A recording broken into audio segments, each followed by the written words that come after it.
પણ ફરી કોઈ વાર જો મારા ગામ સામે નજર માંડી તો મારા જેવો કોઈ ગુંડો નહીં હોય.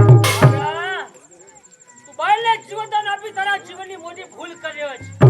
આ બાયલ એક કાળનો નાગ છે, નાગ. એક દેવો ડંખ મારીશ કે પાણી પણ નહીં માગે. તારાથી થાય તે કરી લેજે. તારા હામયા કરવા માટે ગામના પાત્રમાં બેઠો હોય.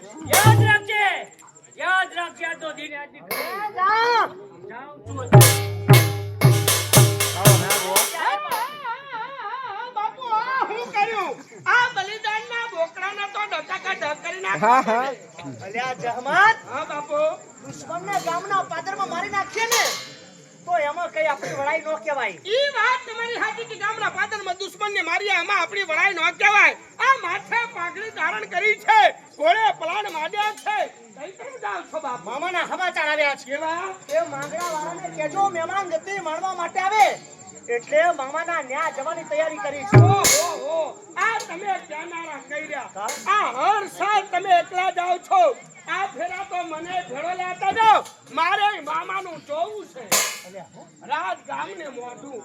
અલ્યા એમ કેને કે મામાના ગામ જોવા છે. એ હા બેહાલ ઘોડા તૈયાર કર. ના હું ઘોડા માથે નહીં બેહું. મને ઘોડા માથે બેહું એટલે ગલગલિયા થાય. અલ્યા હાલીને કેટલા દીએ પૂગીશું? લ્યો આજનો દી ગલગલિયા વેચી લઈશું. લ્યો હાલો બાપુ. હાલ હાલ હાલ.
એટલે શું તમારા મનની વાત કહેવા માટે આવ્યા છો?